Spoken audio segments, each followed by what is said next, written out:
Hello and welcome to the Tennessee Informer. Thank you all for joining us this Labor Day. We're celebrating by bringing you two amazing shows today. If you missed today's earlier broadcast, you can find it quickly at tninformer.com. We all know that J6 was a terrible day for America. Innocent patriotic Americans died and at least one was murdered by our government. Instead of being prosecuted, the killer was honored. Others were viciously attacked by the Capitol Police. To be sure, there were a few bad actors in the bunch, whether they were left-wing plants or others that were manipulated, but it's obvious now the whole thing was a setup. But many other patriotic Americans were prosecuted for their alleged crimes, and many were denied due process for years and were only released after Trump took office in January 2025. Their conditions were disgusting and their treatment even worse. Some didn't survive their ordeal, and others took their own life. All paid a heavy toll financially and mentally, as did their families. For the most part, they were abandoned by their elected officials, and I don't think any of them have yet to be fairly compensated. This should have never happened in America, and certainly should never be allowed to happen again. Tonight you will meet one of those men from here in Tennessee.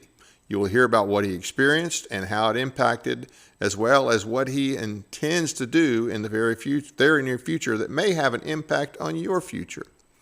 J6 survivor and now congressional candidate for the 7th District of Tennessee joins us tonight. That would be Stewart Parks. First, it's time for the Informer Report.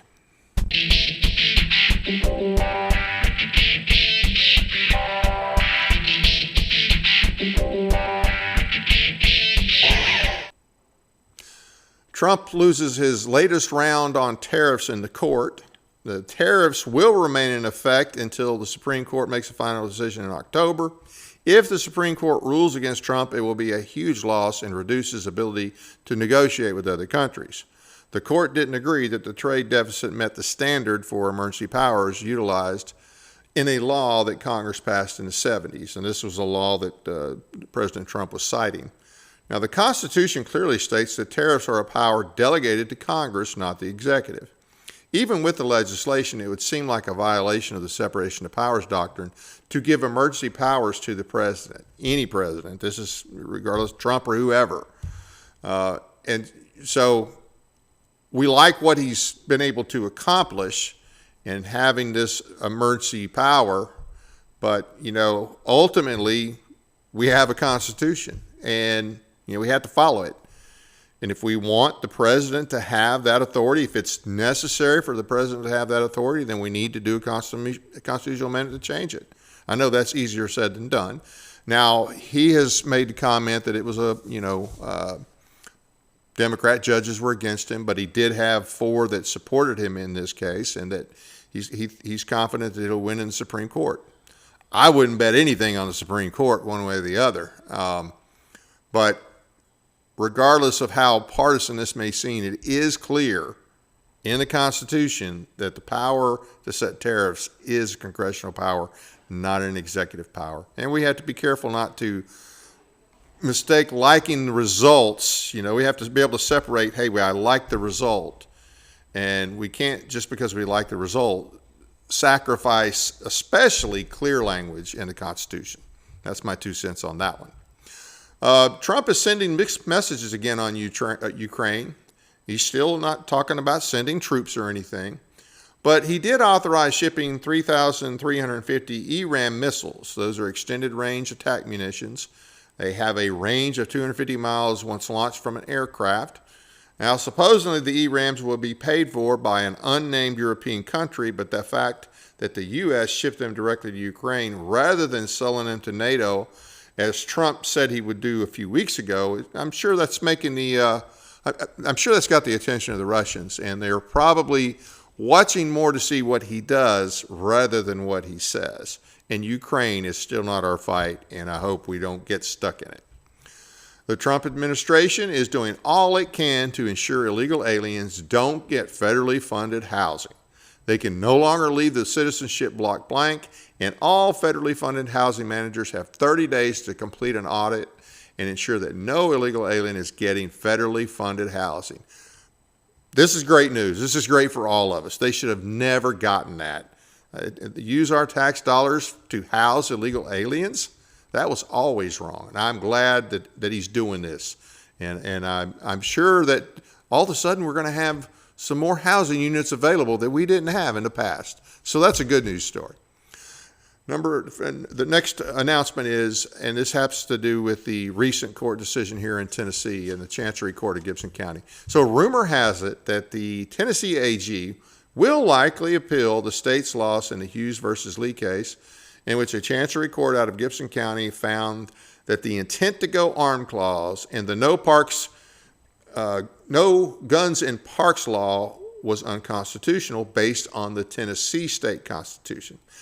I guess the governor and AG like spending our tax dollars against us to deny us our rights, because that's what happens when they appeal. The fact that this thing has already gone on for 2 years, that was your tax dollars being used against you to deny you your rights, even if you're not directly involved in this case.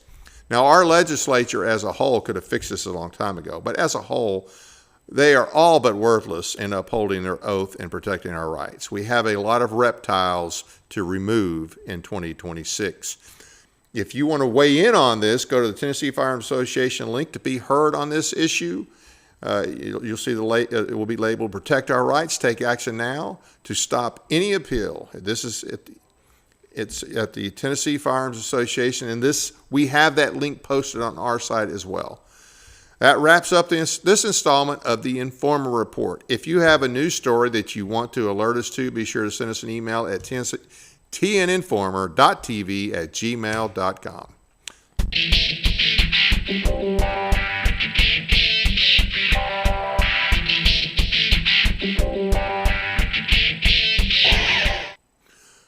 Now a little about our guest, Stewart Parks.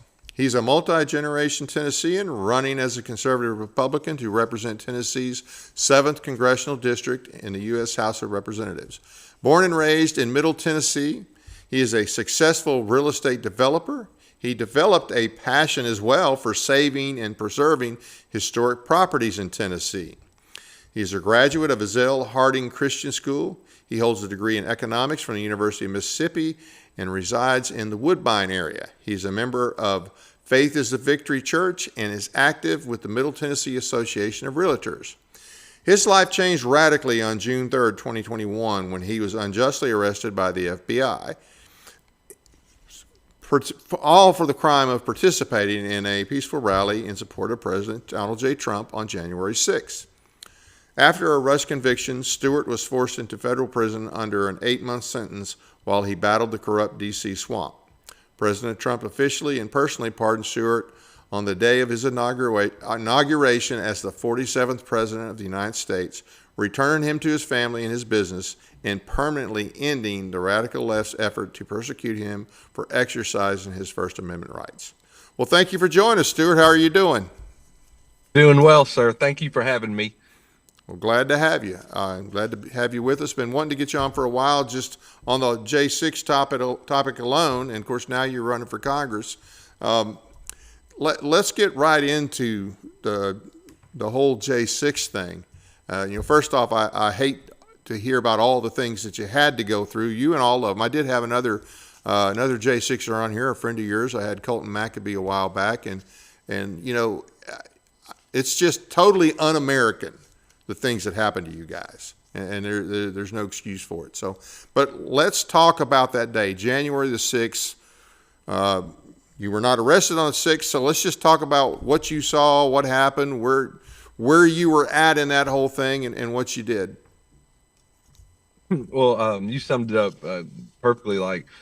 So the whole reason why we were there at the Capitol was to, be peacefully present because the election was fraudulently stolen from us. All of America wanted Trump, and we wake up the next day, which I think was November 4th, day after the election, and Joe Biden is announced by the fake news as the president, and we're like, no way! Like he couldn't get 10 people to show up at his rally, and Trump had sold out rallies all over the country. So we show up at the Capitol on January 6th for an event called Stop the Steal Rally. And prior to that, we had showed up. There was a historic crowd. There's so many people. We were late hearing Trump speak, and we had heard Trump say, go peacefully and patriotically to the Capitol. So we followed the crowds of, peaceful patriots. They were dressed up in patriotic gear and like George Washington costumes, and very fun, very festive atmosphere.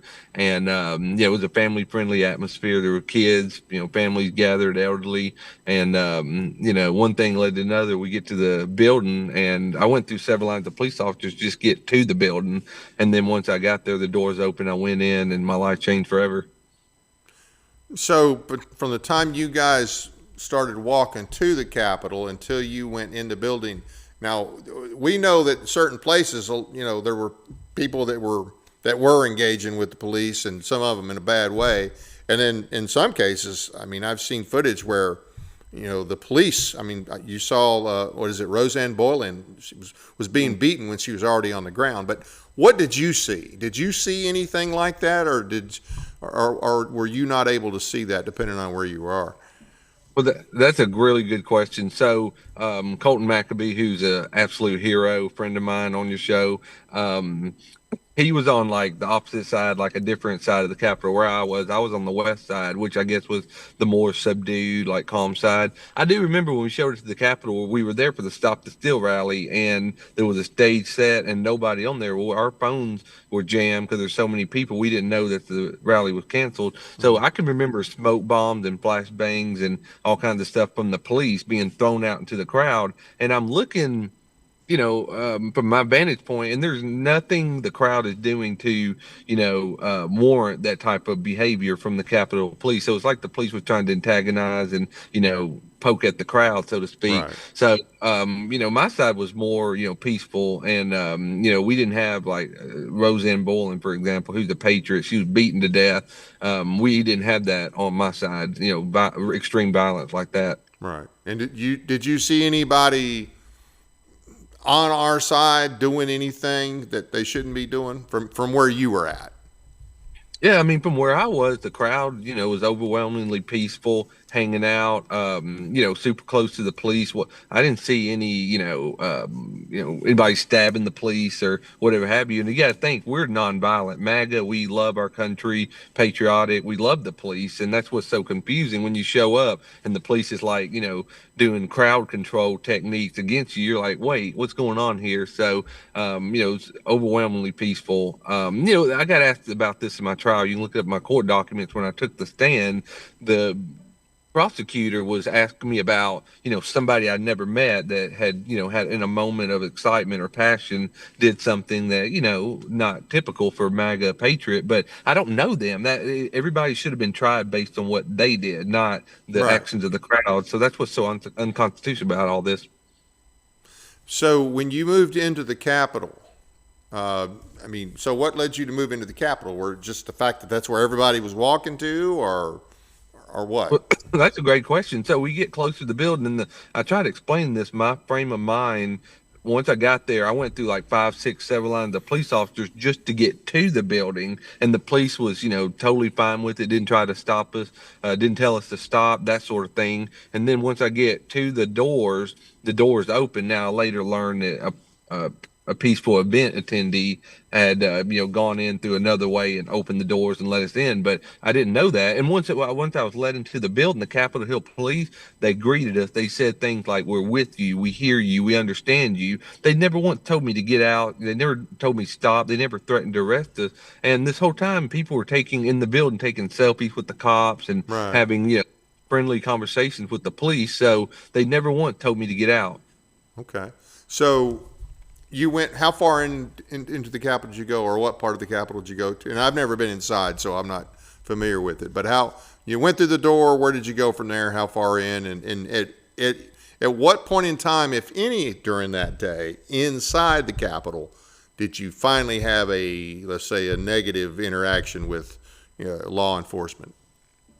Oh, that's a really good question. So, I believe by the court documents, I was in the building for about 30 to 40 minutes. And again, when I walked in, I just followed the crowds. This wasn't this wasn't an insurrection. This wasn't a planned insurrection. This wasn't, a violent overthrow of the government. We were just peacefully present. Right. And, once we're in, we just walked through. It's a lot of narrow halls, and it was like a maze. And I Right. just happened to stumble across. I remember seeing Jacob Chansley, the famous QAnon shaman, the guy with the horns and the Yeah. tattoo. And Yeah. he was subdued. I mean, he was law abiding, nice guy. I didn't see him do anything that was scary or worth going to prison over.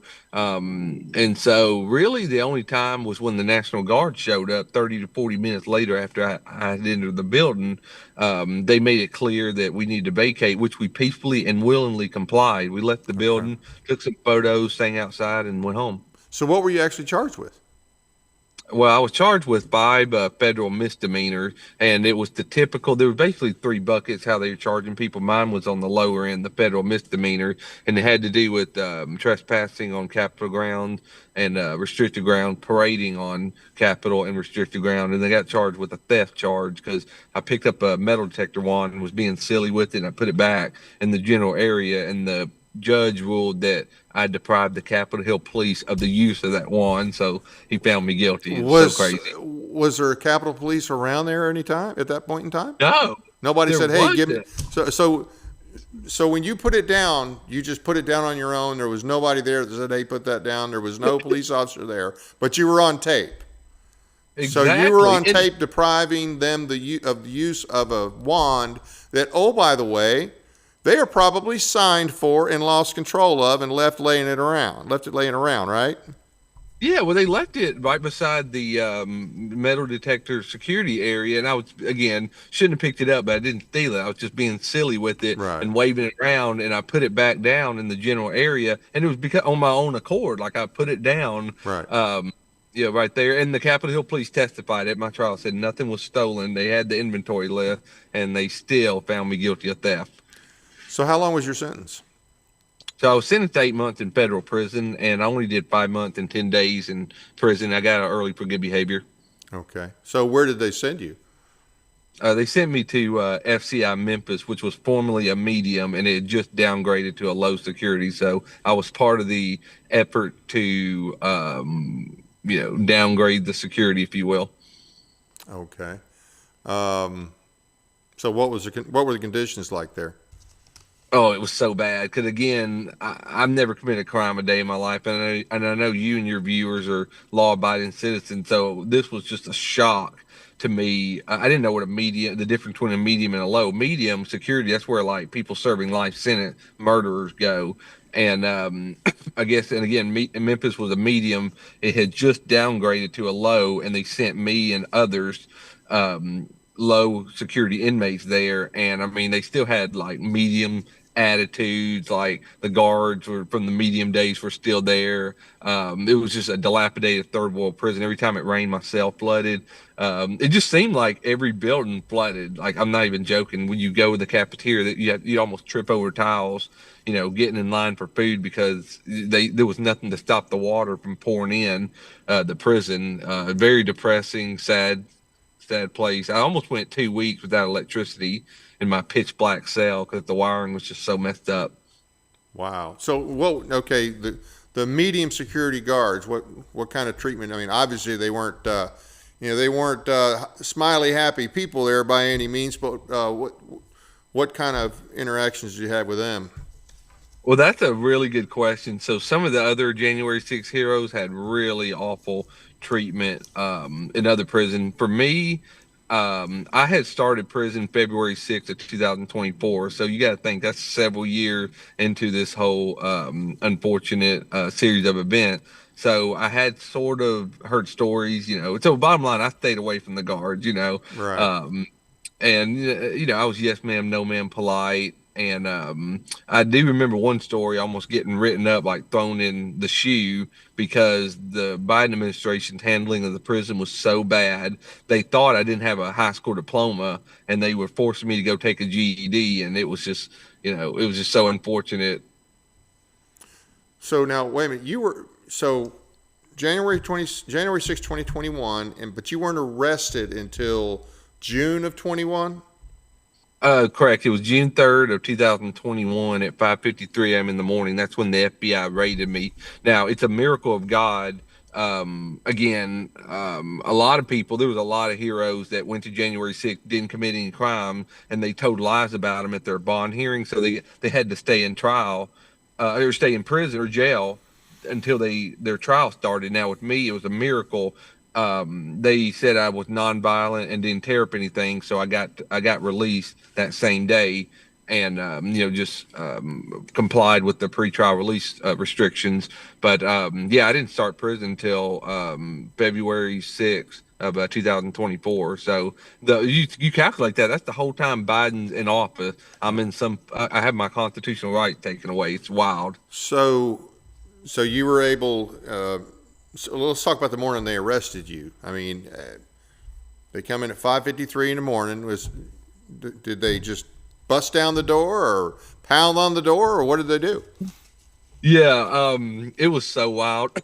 All they had to do, when I tell this story, you got to think, all they had to do, they could just called me and said, "Hey, we want you to come in, self-surrender." They didn't do that. They sent the counterterrorism unit in full body armor, machine gun grade weapon, and kicked down, busted in my door at a project I was working on in Columbia, Tennessee. And I remember waking up and I could hear boom, boom, boom, FBI, come up with your hands up. And before I could even get out of bed, glass is flying everywhere in the living room, and the doors kicked in, and they're now in the living room pointing their rifles into my bedroom door, and they're screaming arrest instruction, which I, willingly complied, because I guarantee you they had the safety off, and any type of sudden jerk, they would have shot me right there on the spot. And see, that's flat out wrong, to kick in somebody's door. I mean, okay, I got it. Get there early in the morning before they go off somewhere.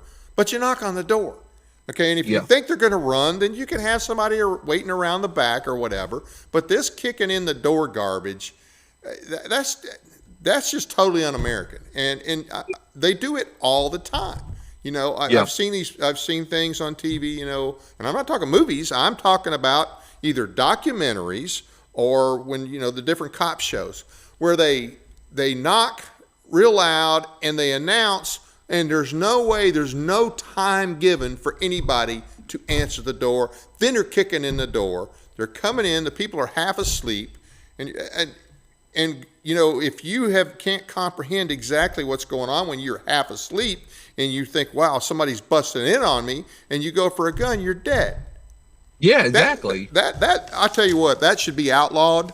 That should never happen. That should never happen, especially in this kind of situation. That really irritates me, that they do that kind of garbage and that we allow it and call it good police work. It's irritating. Anyway, so after that, you basically made bond and you were waiting for your trials. So you were able to work before you went to prison then, right?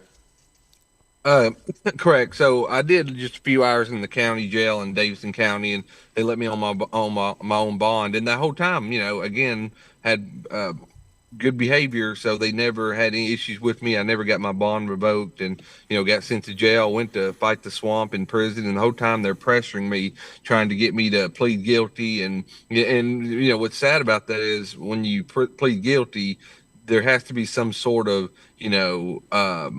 statement made to the effect of you have remorse or you're sorry or Trump was wrong, that type of stuff. And I was absolutely not going to go along with that. And I didn't even in my sentencing, I didn't apologize, which is kind of typical. You see on court TV, the defendant will make an apology statement. And I told my attorney, I was like, no way, I'm not apologizing for January 6th. So I basically just told the judge, for the purpose of my appeal, I won't make a statement, and sat back down. And that's when he sentenced me to 8 months in federal prison. Okay. So once you were in there, I mean, you did the 8 months, but you actually only did 5. What about the legal process in there? And it sounds like I won't say worked okay for you, but I know it was a whole lot worse for other people that, maybe they weren't allowed to post bond or had such a crazy bond. So yours was apparently not outrageous. Oh, I mean, the stories I hear, like when I'm speaking at January 6th event, it's shocking. Like the Colton Maccabee story, I encourage Yeah. everybody to listen to his story because it's just appalling. Like I can remember I was in prison, I think, when he got sentenced. I remember getting January 6th letter sent to me, updating me with his case. And there was a time there I thought they were going to send him to my prison because I would have welcomed him and, Right. having been my cellmate and everything. And it unfortunately didn't work like that. Like they were treating him so bad, Yeah. sending him far away. And that's a huge punishment what they did because, now his family's got a huge burden of expenses to Right. go far away and visit him. Whereas mine, I mean, still Memphis is not, it's far away from Nashville. And my parents, let's see, we asked at my sentencing, could I be put in a prison near my house, and the best they could do was Memphis. My codependent went to Lexington, which was a little bit better. It was a medical prison, and a lot of the inmates were subdued. But the prison I went to, it's just so wild, like just the gang activity and Did they keep just you separate from that, or did they throw you in there with that? Well, I was I was out in the prison yard. You know what I'm saying? Like the only option is go in the prison yard or be sent to the SHU in solitary housing. And when I was sent to prison, it was after the COVID protocol had been lifted because a lot of these other January 6 heroes, what the deal was, if you went to prison, you had to stay 14 days in solitary confinement for quarantine, and then when when you tested okay, positive, or to go out in the yard, then they would let you out. And my codependent, he said it was awful. Like there's stories about people talking to themselves, like just going crazy because you don't have any human contact, nothing for 14 days. And thank God that had lifted by the time I went to started my prison date. But these stories are just totally heartbreaking. Right. Yeah.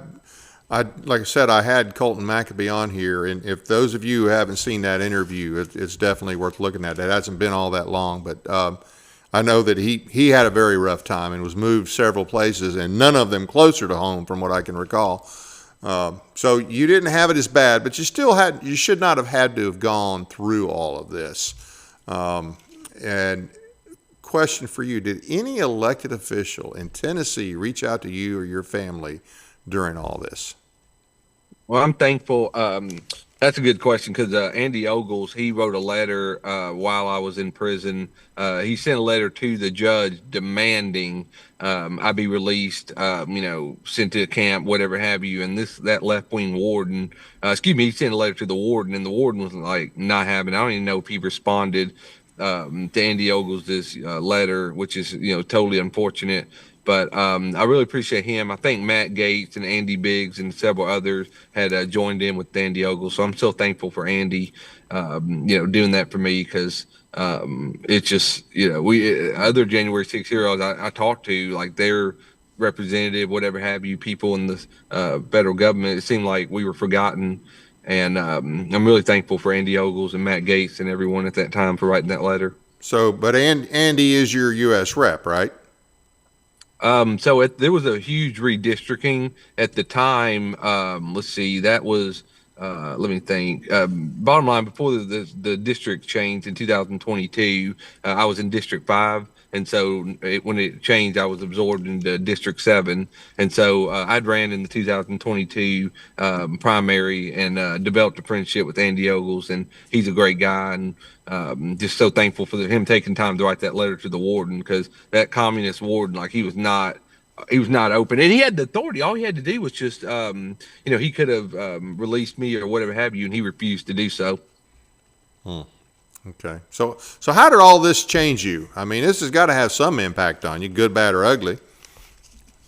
Well, I'm glad you asked that question, Mr. Vance, because, I saw evil like face to face, like at the Capitol, like on January 6th, just, how the Capitol Hill police, like with Colton Maccabee's story and many others, like they let us in the building and then they lie to the American public and, talk about how bad people we are and, all this stuff that we didn't do and try to turn the whole public against us. And then, they tried to throw Trump in prison. And I mean, it makes you a better person, makes you talk tougher. But at the same time, this is why I'm in the race, because I don't want to go back to 2020 and the Biden reign of terror, and I don't want anybody to go through what I went through in January 6th. Like, these people are evil. The swamp, it needs to be drained. And Trump's done a great job, but there's still many people that need to be released. Be fired from the swamp. Yeah. So do you think this experience gives you what you have been through? Do you think this gives you an advantage, maybe over some of the other candidates? I don't want to skip too far ahead on the race, but do you think it gives you an advantage over the other candidates in the 7th district race? And if so, how? Yes, sir. I believe it does. I mean, it makes you tough. Going through January 6th, the whole world was against us. Even like close family member that knew me, the CNN was saying one thing. All the fake news was talking about, how I stormed the Capitol and all this stuff. And, they deceived the whole world. So now, I'm trying to like put out fires and save my reputation and my life and income streams. And, it makes you a really, really tough person. At the same time, it shows you who your real friends are, going through a extreme false accusation like this. So Right. the voters know that I'm the real deal. I went to prison for being a Christian conservative Republican. So people love it. I talk to voters and they're like, oh yeah, I'm putting a yard sign in my yard just because you were there on January 6th. So Right. it's been positive. So what did you learn about the prison system that surprised you the most? Well, so much. I mean, we need prison reform so bad. It's just the Biden administration, again, they would use like diversity hires and just all kind. I mean, I could go on and on how bad the prison system is. Again, so I'll tell you for a perfect example. I didn't know that there's a really bad trend of people not being released on their release date. I stayed in prison 10 days longer than I was supposed to because they just couldn't get me out of there. And it's wild to think about. And it cost the taxpayers so much money housing these inmates. And Peter Navarro, he was thrown in prison by the same judge I had. And he wrote a letter talking about how, the prison system has gone rogue and they're not following the laws of Congress. And I saw it where many inmates, got worse while they were in prison. And, I love prisoners. It's supposed to be a time of, people graduating, if you will, turning from their old way of life, learning where they went wrong, that type of stuff. But we're not supposed to be torturing prisoners.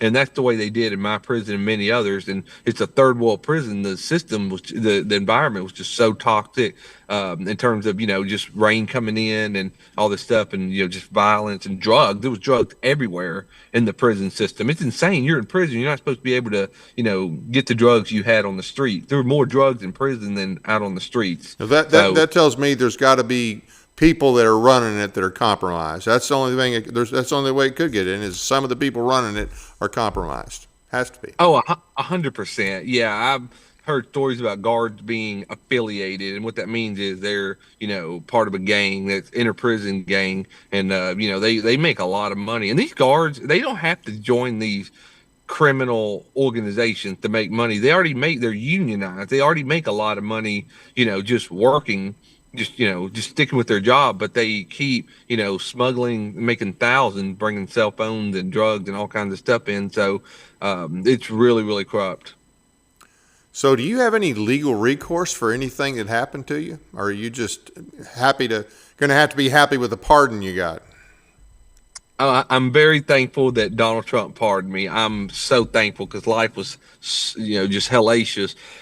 I can remember coming into the country several times, for instance, and being interrogated by the border police because of my January 6th charges, and that just was a recurring theme, and so forth. Having my charges being political in nature, just constant government surveillance. And when I got pardoned, it was wild. I was getting letters from the government saying I was taken off these lists, and I'm like, I didn't even know I was on these lists. Didn't know you were on them. Okay. Yeah, yeah. So everything was expunged then? Correct. I got my clean record back. It's like it never happened. And it's kind of something cute I usually like to say is on the Trump certificate, the pardon document, it says a forgiveness. charges or whatever. And I always like to say I did not commit a crime, because to forgive, that means somebody has to do something and you Right. wipe it away. There was no crime committed on January 6th, but I'm happy I take the pardon anyway. Right. Right. Yeah. You don't want to haggle over details. That's right. So obviously you're running, but are you back full bore with your real estate business? Is that what you're doing when you're not on the campaign trail? Yes, sir. That's exactly right. I love real estate. It's a passion of mine, and God blessed me with a great real estate career, and I love preserving Tennessee properties, historic properties. So, it's come second nature to me, and thank God I was able to resume my real estate career after getting out of prison. Okay. I know a lot of J6ers, or I've read about a lot of them, that, after they get out, it's, they have nothing. They're almost blacklisted, and they You're right. really struggle to get back on their feet. Especially, I'm sure it's worse if they live in a blue state. I'm at least in a red state. I think most people, and I know there were a few that probably did some things they shouldn't have done, but nothing was done up there that I'm aware of from the pro-Trump crowd, and I'm excluding any plants, excluding anything like that. That was number one, that should result in them not getting due process. And number two, I mean, some of them had long sentences, crazy long sentences for even what may have been a crime. It's got to be. I don't think enough has been done on that issue of the people that were persecuted on January 6th and after. It's like the FBI was hunting people down a year, 2 years later. It's just crazy. I don't think the J6 community overall has been treated fairly, not just then, but I mean since then. I think more needs to be done for them. Yes, I agree. You said it perfectly.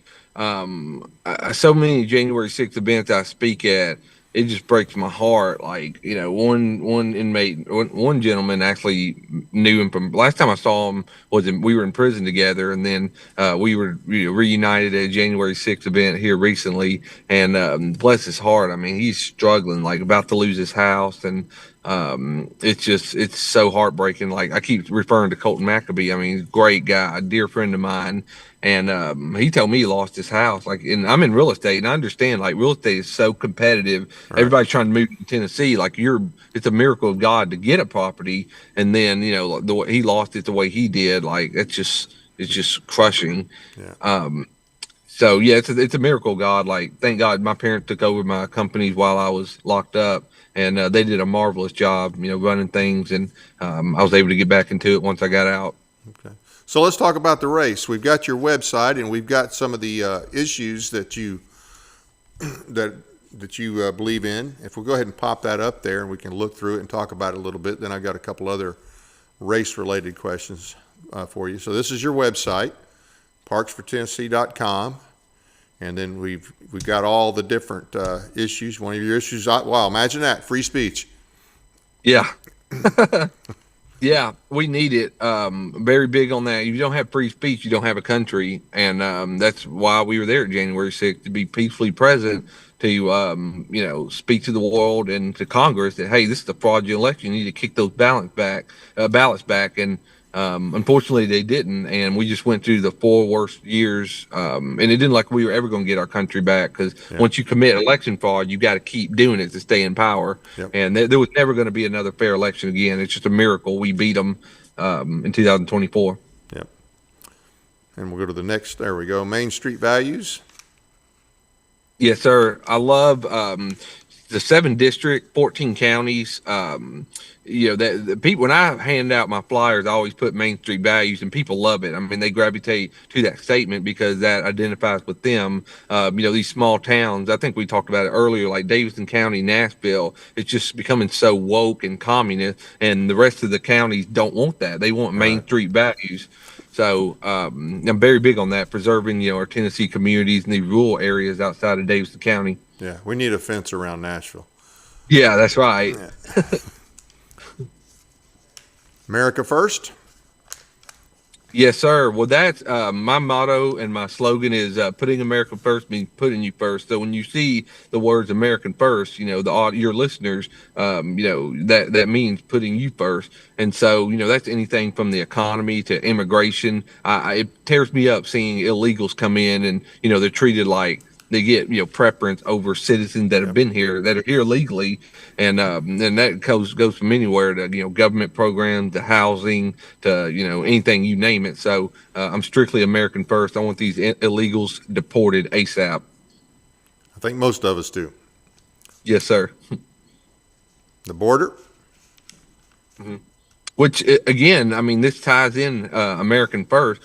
So you have to ask yourself, well, how these illegals how are they getting in? And with the Biden administration, they had open border policies. They say they didn't, and they're lying. You could just come in, skip across the border, and just disappear in the United States, and nobody know anything about you or where you went and so forth. And this is why I'm really big on this. I can see things that my opponents can't, and I'm not mudslinging. What I'm saying is, when I was in prison, these inmates, these foreign gangs that I was in prison with, we knew nothing about them. They could have been, a lot of them maybe been in, had a simple marijuana charge with a gun in the car. So, that's a federal charge. So that's why they're in the prison with me. But you don't know about the 20 something people they killed back in Mexico. Right. And then they come over the border and have a gun and, firearm charge. So these people, you don't want them in your country. I'm serious. Oh, I agree. I believe you. Yeah. Farmers. Yeah. I love District 7. My grandfather, he was a farmer out in Barren Plains. And so, my heart goes out to the farmers because they've been mistreated so long with these, these other countries competing against our farmers. We have the best farmers in the whole world. And these idiots get in Congress and they enact all these laws and policy that favor other farmers. So our farmers have been, crippled and anemic for way too long. So that's why I'm for tariff other countries, because I'm an economic major, so I understand they use currency manipulation and other things to make their economy, stronger and all this stuff, and try to outcompete our farmers. So we can't have that anymore. And again, District 7, I get along with our farmers very, very well, and I'm very pro farmer. Okay. Life. The reason why that's there and a big priority for me is I want everybody to enjoy life. We're not supposed to be barely struggling, through our life with, economic issues and family issues. And, people should be able to go to church, enjoy, their pastor and, come home and live, great godly lives. And you shouldn't be able to see the lewd act by these, LGBTQ protesters and stuff that they do on the sidewalk. And, there's that. And then, you should be able to, I've been to where I love college football, and I'd go to college football games and they would have woke propaganda there at the football game, and it like ruins the experience. So I'm against anything woke and left wing that's trickling into all facets of life, whether it's education, social spheres, family, anything, government. So that's why I put that. Well, government certainly shouldn't be promoting anything like that, and we know they have in the past. And even our state has not, in my opinion, been strong enough against those type things. You go look on our state website, and you may not see any of the LGBT pro LGBT stuff now, but there are definitely some left wing ideas that are still promoted on our state website. So. That's a problem. And you bring it, and I'm thankful you bring that up, because you're right. They're not. You don't see it prominently come out and say it, but you look around, you see our capital, which I understand. The good people in Stewart County love Stewart County, and that's the priority. But you got to understand, Nashville's your capital. Nashville is the capital of anybody in Davidson, just as much as anybody in Stewart County. And they're doing these lewd gay pride parades and all this mess on your state capital. So no, that's not okay. And I loved Cracker Barrel, but you look at all this woke stuff they've gotten themselves into, right, and the money they spend, like they were spending on the gay pride parade in Nashville, and they had like kids zone and all this inappropriate stuff. So very upset with Cracker Barrel. Yeah, and here's the thing too. Granted, that's a private entity, so you can't really stop them from doing certain things. But I think way too many things that we allow to happen in public, allow to happen in our schools, are they're mischaracterized as First Amendment issues, and I don't necessarily. I think a lot of that is some perverted Supreme Court opinions, Yeah. especially in the late 60s and early 70s. So and I understand, like say, when it comes to private entities, the government has to have limits on what it can do as far as what it can say about, hey, you can't do this, you can't do that. But I think the courts have perverted that just beyond. I mean, for instance, obscenity laws. Even if something is obscene, to determine something's obscene in the classroom, well, we use a court-created construct called the Miller. I think it's the Miller doctrine or the Miller method or whatever of deciding if it's obscene. Well, I think a state can decide if something's obscene. I don't think we need to refer to some Supreme Court construct to determine if something is obscene. So there's a lot of things that government creates a lot of problems, no doubt, and the courts are a big part of that. So, well, you're exactly right, and I've seen it where these far left groups commit lewd acts in the public, and they get away with it because they do it in the name of a parade or First protesting Amendment, or whatever. yeah. Yeah, and if someone did those lewd acts in front of a child in any other setting, they would be thrown in prison, for pedophilia, like weird stuff. But yeah, you said it right with these weird perverted Supreme Court decisions years ago. Yeah, we haven't gotten rid of them because we got to keep them until they change their mind 50 years down the line. Yeah. So now, economy, talk a little bit about that. Yes, sir. So graduated with an economic degree. I'm very, pro free market. I believe if the free market, allows it or, funds it or wants it, it'll flourish. We don't need government program and government to keep, dying businesses and ideas alive. And so I'm for low taxes, low regulations. And one of the things I've talked about taking away is these capital gain tax. Anybody like Mr. Vance goes to buy stocks or real estate and then wants to sell it, he's going to get slapped with a 36% capital gain tax. And that's so evil because Mr. Vance took the time to, time and energy to go, find a deal, buy it, use his money, and then the government steals from him. That's so wrong. Right. Absolutely. Way too many taxes out there and way too high of a rate. I want to back up just a second because we talked about courts a minute ago, and I didn't. I intended to ask some of the same questions to you that I asked to Representative Bolso and Representative Barrett, and I failed to include those in there. But I'm going to ask you one that I actually didn't get around to asking them. Mm-hmm. Trump has been blocked a lot by the court, and a lot of lower federal courts. He's had some wins and some losses in the Supreme Court, but the Constitution gives, under Article 3, Section 2, allows Congress to restrict the appellate jurisdiction of all federal courts, the Supreme Court and any other federal court. Matter of fact, the Congress can do away with whole courts. I mean, by the Constitution, we only have to have the Supreme Court. That's all we have to have. And oh, by the way, they don't have to have any appellate jurisdiction. They could have they have to have original jurisdiction for the limited objects that are identified in the Constitution. But with all of the judicial activism going on, and they create things out of whole cloth, often to try to stifle President Trump. I mean, it's really a lot of it is directed at Trump. Now, I don't necessarily agree with everything he does. I think there's things he's overstepped on, but the courts are out of control. If you're elected, would you at least look into sponsoring a bill that restricts the appellate jurisdiction of federal courts?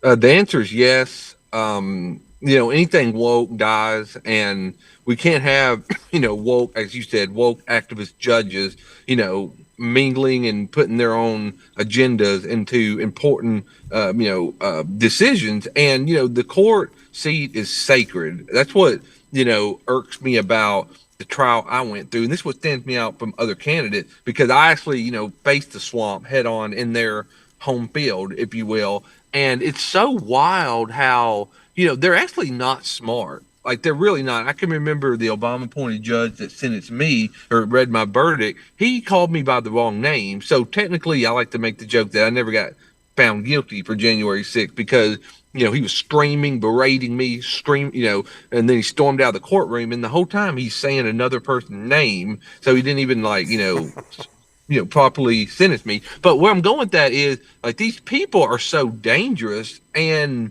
the prosecutors woke, the defense attorneys woke, the judges woke. So they're just not smart. They just push things through, and we can't have that. We want brilliant scholars and constitution experts in those seats. So there very realistically could come a time where we got to take a look at something like you just said to preserve the interest of justice. Right. And a lot in Congress, I've heard him say, or in government, I've heard him say, the Supreme Court needs to rein in these lower courts.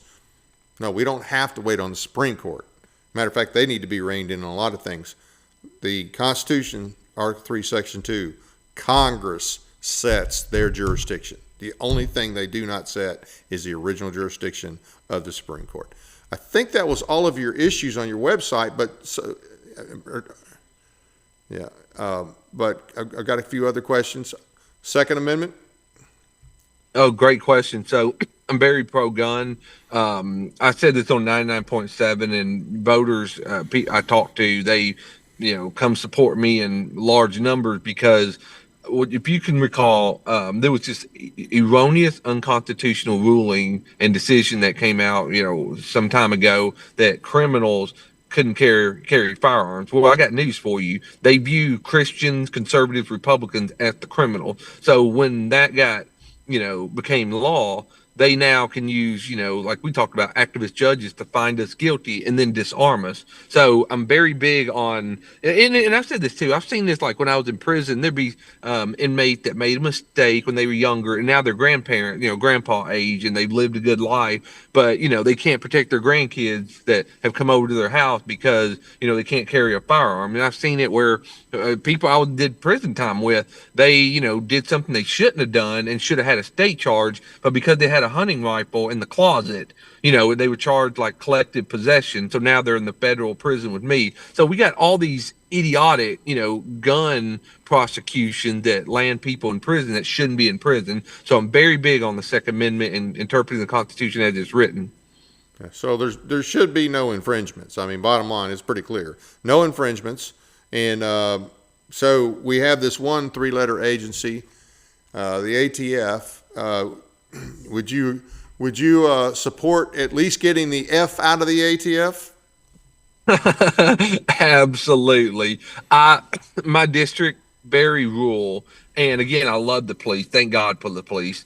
What I'm saying is, if somebody wants to come kill you, you don't have time to call the police and then, wait 5, 10, 15 minutes for the cops to show up. You got to stand your ground, especially, you being the man of the house and you got wife and kids, in another part of the house, and they're destined to be killed too. Like, you got to act quick. So, and I've seen it too, these unfair George Soros prosecutors go after, people for being heroes, and, they have the gun and they use it legally, but these prosecutors just, have a woke jury pool, and they can find, innocent Americans found guilty and throw them in prison for, for being innocent and using Second Amendment laws to self-defense laws. So, yeah, I mean, government agencies, they've got to stay out. They got to stay away from, hurting gun owners and, taking away gun rights. It's insane. We need our guns.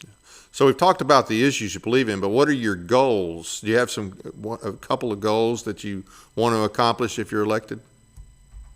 Yes, sir. So I'm a man of my word, and I did say it on the air on your program that I really want these high taxes, such as the capital gains tax, done away with. I want it zero, and we'll see if Congress wants to, if they have the appetite to give, to take away extremely high taxes like that. So I want to see capital gains tax down to zero.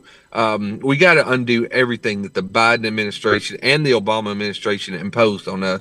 I want to see same-sex marriage done away with, a moratorium on all, same-sex marriage licenses. Marriage is only between a man and a woman. Obama brought that on the scene, I think, back in 2008, and that's just been a total disaster. The courts did that. And, all of our cowardly states, including the governor of our state at the time, Bill Haslam, they all folded. They all just rolled over and said, "Oh, okay, we'll do it because the court said." So, Yeah. I would like to see, really the states have to make that stand. But, if legislation saying, look, marriage is and has always been a state issue, if nothing else. Exactly. So we got to roll that back. I'm very happy about the Roe versus Wade being overturned. I mean, that's a huge step in the right direction. I've said this on another program. What's happened now is these left-wing woke states that still kill babies, they have basically abortion tourism, and that's a term I use. And that now, if you want to kill your baby, you can get a company sponsorship or some sort of funding to go kill your baby in another state. So the abortion's still happening, and I've seen it where state of Tennessee is fighting the abortion pill. I guess if you want to kill your baby, you can get a pill mailed to you. So I want zero abortion. That's the vision. Well, there should be something, because you're talking the mail. The mail that's a function of the U.S. government, so there should be there's certain things you can't send in the mail. That can easily be made one of them. Hey, you cannot send this in the mail. That should not be that hard. So, exactly. Any other closing thoughts? Well, I'm thankful, Mr. Vance, for you having me on your wonderful show. It's been an honor talking with you. And, if anybody want to learn more about me, then go to my social media, watch this program, go to the website. And I'd love to have everybody's vote on October 7th. And remember, putting America first means putting you first. Well, hey, thanks for coming on the show. Good luck to you. Now, you'll be in Houston County this Thursday at their Reagan Day event. I guess they're going to have a forum there with you and the other candidates, and you'll be in Stewart County on the 11th.